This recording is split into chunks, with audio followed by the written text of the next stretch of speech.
नैबे गिबियाव जोंनि बर'लेण्ड हालामनि जोंनि बर' मिडियाफोरखौ आं UPPL दोलोनि जानानै बरायग्रोबाय।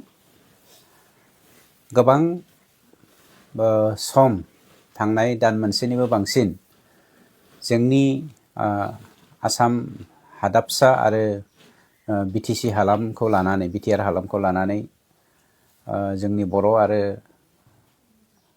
ट्राइबेलफोरखौ लाफानानै मोनद' हारिखौ ट्राइबेल स्टेटास होनायनि बेलायावहाय दान्थे बिदान्थे दाङाबाजि जालायगासिनो दङ आरो जोंबो बेखौ खोब सिला नोजोरजों नोजोर होबोगासिनो थादोंमोन।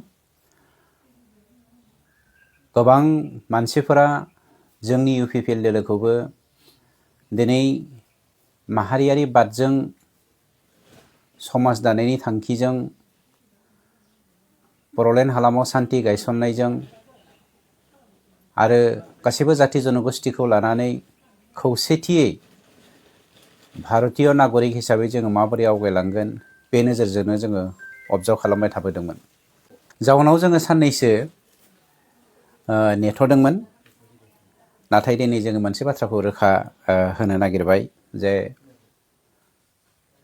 दिनै बाथ्राफोरखौ रोखा बुंनायनि सिगां आं मोनसे बाथ्राखौ क्लियार होग्रोनो नागिरदों जे जोंनि थांनाय 29 नभेम्बर खालि ट्राइबेल स्टुडेन्ट इउनियननि दैदेननायाव बर'लेण्ड आरो क'क्राझार मुलुगसोलोंसालिजों लोगोसे गुबुन गुबुन फरायसालिमानि फरायसा फरायसुलिफोरा थांनाय जोंनि बे BTCनि सेक्रेटारियेट मावख'खौ गाग्लोबनायनि बेलायाव BPF दोलोनि दैदेनगिरि बिथांमोना बरन्स हाग्रामायाबो बावहाय UPPL दोलोनि आखाइ दं आरो UPPL दोलोनि थुनज्लायनायावनो बे खामानिया जादों होननाया सोमोनांथावना आरो सोंखारिथावना। जोङो मोनसे बाथ्राखौ बुंगोन जे जाय फरायसा फरायसुलिफ्रा जोंनि हारिनि आरो हादोरनि इयुन, बिथांमोना इमसनेलि जा खामानिखौ सेक्रेटारियेटखौ एटेक खालामबाय बा बिनस्थ' खालामबाय, बियो आयेन बेरेखा जादों, बेखौ जोंबो गनायो। नाथाय दिनै जाय फरायसा फरायसुलिफ्रा गावनि राव हारिमु थुनलाइ आसार खान्थिखौ थैनो थांनायखौ नुखानानै रायखसनि खुगायाव मन'जाहां अबस्थाखौ नुखानानै इमसन जानानै सोमावसारदों। बे सोमावसारनायखौ लानानै हाग्रामा आरो BPFनि मानसिफोरा UPPLनि फिसाफोर बा न'खरनि मानसिफोर होननानै बुंनाया हारिखौ लाजि फोनांनाय बायदि जादों।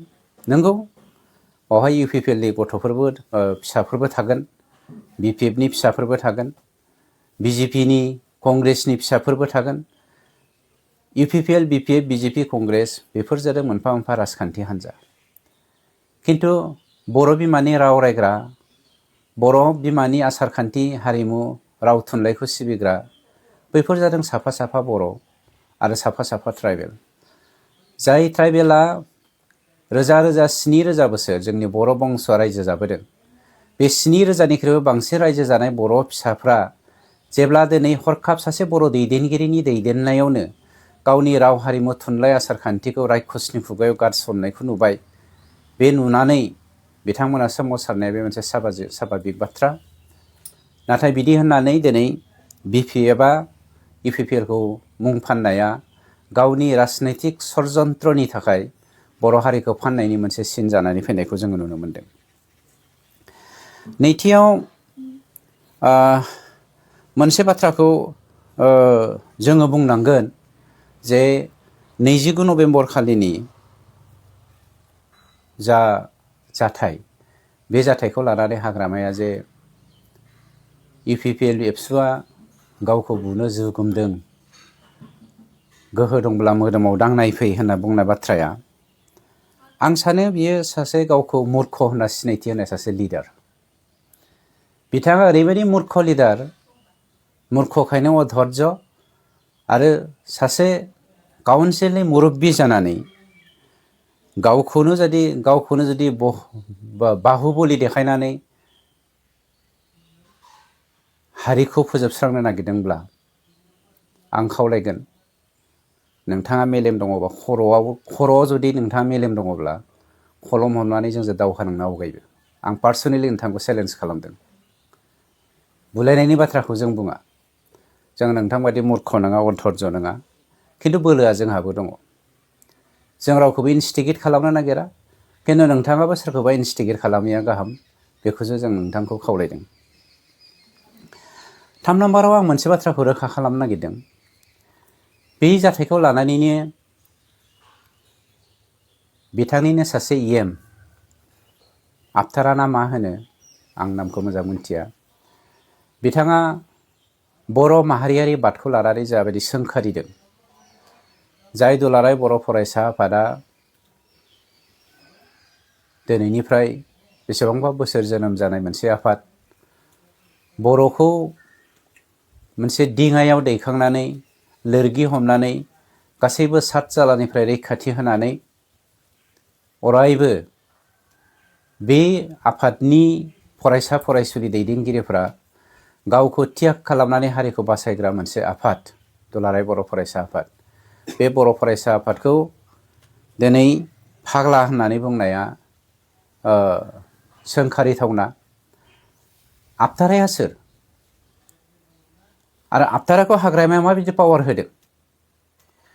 जों बुंनो नागिराखै आफथाराहा बुंनो मोन्थाय गैया होननानै। बुंनो हायो, सोरखौबा बेक्तिगत भाबै एटेक खालामनो हायो, खिन्थु आफादखौ, बर' माहारियारि बादजों सोमोन्दो थानाय मोनसे आफादखौ सोंखारिनाया सहायनो हायै मोनसे बाथ्रा जानानै फैदों। आरो बिनि थाखाय जों साफ्रोमबो बर' हारिया खौसे जानानै हाग्रामानिफ्राय फिननायखौ जों मोननो लुबैयो, आरो बेखौ जों लुबैनांगोन, आरो बेखौ जों बिनांगोन। आं बेखौनो नोंथांमोननि मिडियानि गेजेरजों फोसावबाय बा खावलायनाय जाबाय। गुबुन फारसे थांनाय 29 नभेम्बर खालिनि जा आसाम लेजिस्लेटिभ एसेमब्लिनि जोबथा रांबावजा एसेमब्लि जानानै थांदों, बे एसेमब्लि खालि मोनद'था एसटि बिनाय माहारिखौ आसाम गभर्नमेन्टआ गभर्नमेन्ट अफ इन्डियानिसिम जा अथराइजेसन प्रप'जाल हरनाय जादों। बे प्रप'जालखौ लानानै जोंनि गेजेराव ट्राइबेल दैदेनगिरिफ्रा सापर्ट दं गैया बेखौ लानानै जोंनि गेजेराव जि दान्थे बिदान्थे जादों, आं बे बाथ्राखौ रोखा बुंनायनि सिगां मोनसे बाथ्राखौ आं रोखा होग्रोनो नागिरदों जे थांनाय 2006 मायथाइयाव दुलाराय बर' फरायसा आफादा, आं फरायसा आफादनि सासे सोद्रोमा नङाबाबो बेखौ आं दिनै रायजो राजानिसिम क्लियार होनो नागिरदों, जा हाग्रामाया होनदों 2006 मायथाइनि 19 मार्च खालि दुलाराय बर' फरायसा आफादा अथराइज लेटार होनाय जादों बिथांमोना एसटि मोन्थों होननानै। बियो अथराइज लेटार नङा, बेखौ जों साफ्रोमबो मिथिखागौ। बे अर्गानाइजेसनेल डिसकासन बिटुइन आक्रासु एन्ड आफसु, माने भारतीय नागरिक हिसाबै बयहाबो खेंखायनो खुद्रिनो मोन्थाय दङ गाव गावनि मोन्थायखौ लानानै। आरो बेखौ लानानैनो दिनै बर' आरो राजबंशीनि गेजेराव हारिमुखौ लानानै बा मोन्थायखौ लानानै माखासे गोनो गोथो सोमजिलायबोदोंमोन। जाउनाव दुलाराय बर' फरायसा आफादा आक्रासुनि दैदेननायाव कचफोरनि जा सोमावसारनाय, बे सोमावसारनायाव जोंहा बुंनांगौ जेबो गैया होननानै बिथांमोना अर्गानाइजेसनेल सावरायलायदोंसोमोन। बे अथराइजेसन लेटार होनाय नङा। खिन्थु जोङो मिथिगौ 2016 मायथाइनि 27 नभेम्बर खालि खिन्थु हाग्रामा गभर्नमेन्टआ बा हाग्रामाया मिनिस्ट्रि अफ हम एफेयार्स आरो मिनिस्ट्रि अफ ट्राइबेल एफेयार्सनिसिम राजबंशीफोरनो बा गुबुन हारिनो ST होनांगौ होननानै अथराइजेसन लेटार हरनाया सैथो खोन्था। बे बेलायाव हाग्रामा बुंनाय बायदि UPPL आ हरदों बुंनाय बाथ्राया नंखाय आरो जों मालाबाबो हराखै। जों बेखायनो बुंनो नागिरदों जोङो बर'नि राव हारिमु थुनलाइ आसारखान्थि जों मालाबाबो राजखान्थि गेलेनो नागिराखै आरो राजखान्थिया हारिनिख्रुइ राव हारिमु थुनलाइ आसारखान्थिनिख्रुइ मालाबाबो देरसिन जानो हाया। बिदि होननानै जोङो जोंनि आइखौ आं आंनि आइखौ अनो होननानै आं आंनि आइखौ मोजां मोनो होननानै आं आंनि आइखौ दाव दाव खालामो होननानै सोरबा कुचनि बिमा बिफाखौ सोरबा कुचनि राव हारिमु आसारखान्थिखौ जोङो मालाबाबो संहार खालामा बा जों जोगारा। दिनै हाग्रामाखौ नुनो मोनदों बिथाङा गावनि राजनैतिक स्वार्थनि थाखाय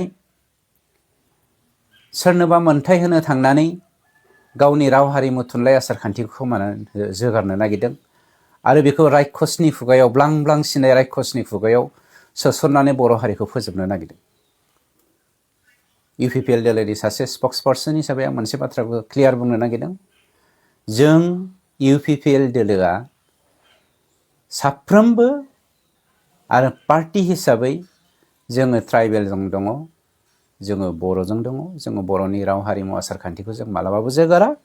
बिदि होननानै जोङो गुबुननि सोरबा नन बर' नन ट्राइबेलनि राव आसारखान्थि हारिमुखौबो जों जोगारनो नागिरा।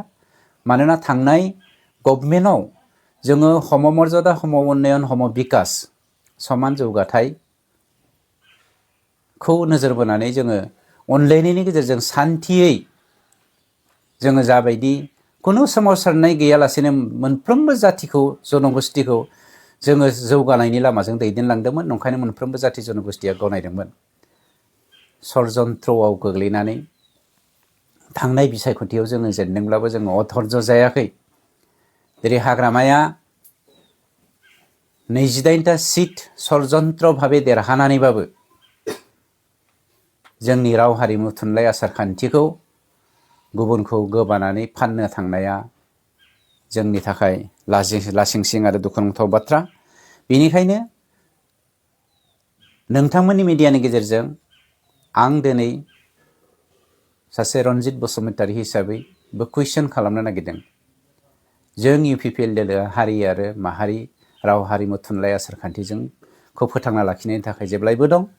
मोनफ्रोमबो जाथि जनगोष्ठीखौ जोङो मान होनायाव दं। खिन्थु हाग्रामाया दिनै क्लियार होथों नोंथांमोननि मिडियानि गेजेरजों जे जों आंबो हारिजों दङ होननानै जों जेरै बिखाफोर दानानै बुंनो हादों। गावनि सोरनिबा मोनथायखौ होनो थांनानै आंनि मोनथायखौ आं मालाबाबो खोमानो थाङा होननानै बिथाङा बुंदों। आं बेखौ दिनै नोंथांमोननि मिडियानि गेजेरजों कुइसन खालामबाय। Thank you. आसाम एसेम्ब्लियाव हाग्रामा महिलारिया सानै हिनजाव लानो मोननायनि माखासे प्रथाब थिखांदों होननानै बुंदों। बे बेसेबां सैथो सार? बिथाङा गाव डिमान्ड खालामनो हागौ, खिन्थु डिमान्ड खालामनाय आरो मावनायजों बिराद फारागथि दङ। बिथाङा मोनसे बाथ्राखौ नाय, जेब्ला जोङो मोनफ्रोमबो जाथि जनगोष्ठीखौ लानानै खौसेथियै हारि दानायजों लोगोसे गुबुनफोरखौ जोङो बोनानै लांफानानै गोजौआव दावखोनायनि बाथ्रा सानदोंमोन, बे समाव हाग्रामाया जोंनि मानाव गेदेर पार्टी चिफ प्रमद बर' बिथांखौ बेफारि होननानै बुंदोंमोन। दिनै बर'नि राव हारिमु आसारखान्थिखौ बेफार खालामग्राया सोर जादों? हाग्रामा। गतिके बिथांनि बुंनाय आरो मावनायनि गेजेराव फारागथि दङ। जोङो जोंनि हारिमुखौ फोथांना लाखिनो थाखाय प्रिथिबियाव सिनायथि होनो थाखाय GI खालामदों। बिथाङा बेखौ दिनै बरबाद खालामनो नागिरदों। बिथाङा सरकाराव फैनाय जे डिक्लारानो जायाखै, जास्ट देरहादोंल', देरहाफुबायल' थादोंमोन।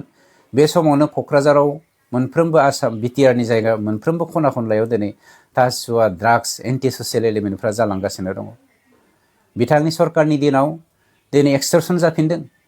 मोनसे हान्जाया दिनै मानसिफोरनाव मोसौ बेफारिफोरनाव दम होनानै फैसा लांदों, गय बेफारिफोरनाव फैसा खांदों। बेफोरथ' हाग्रामानि मोनसे इनडाइरेक्ट मोनसे इनस्टिकेट खालामनायसो बर' हारिनि गेजेराव दाङाबाजि फैथों होननानै।